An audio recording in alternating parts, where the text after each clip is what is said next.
November 21. మీరు క్షమించి మర్చిపోగలరా? దేవుడు మన పాపములు మరియు దోషములను ఇకను జ్ఞాపకం చేసుకొనడు అంటే ఏమిటర్థం? దానర్థం సమస్తం ఎరిగిన మన దేవుడు నిజంగా మనం ఏం చేశామో మర్చిపోగలడనే. ఒకవేళ దేవుడు ఏమైనా మర్చిపోయాడంటే ఇక ఆయన దేవుడుగా ఉండడు. ఇకను జ్ఞాపకం చేసుకొనడు అనే మాటలకు అర్థం మనకు విరోధంగా ఎంచడు అని.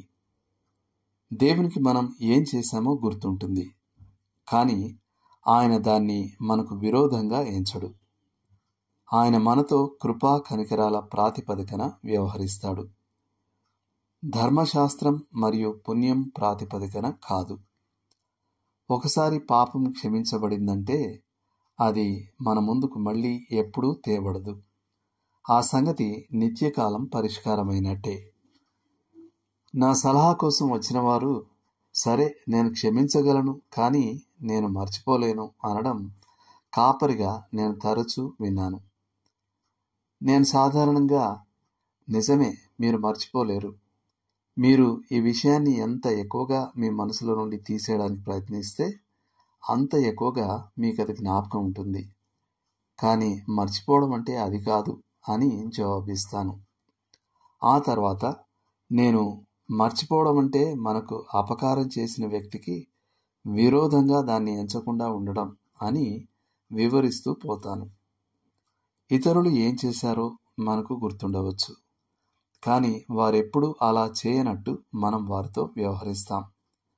ఇది ఎలా సాధ్యం? ఇది శిలువ కారణంగా సాధ్యం.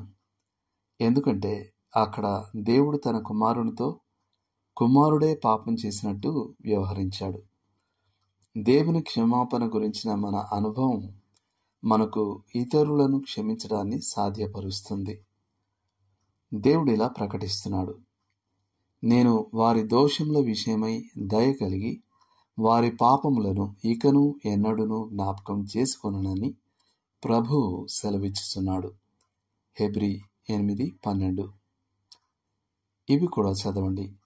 హెబ్రీ 10వ అధ్యాయం 16-17 వచనాలు, కీర్తన 103 12వ వచనం, యెషయా 1వ అధ్యాయం 18వ వచనం మరియు 43వ అధ్యాయం 25వ వచనం, 56వ అధ్యాయం 6-7 వచనాలు.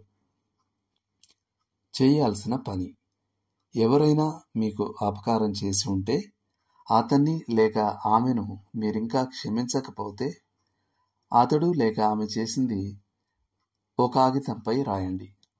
దేవునితో దాని గురించి ప్రార్థనలో మాట్లాడండి. ఆ తర్వాత మీరు దాన్ని మర్చిపోయారు, క్షమించారు అనడానికి గుర్తుగా ఆ కాగితాన్ని ముక్కలు ముక్కలుగా చించేయండి. దేవుడు మిమ్మల్ని దీవించునుగాక. ఆమెన్.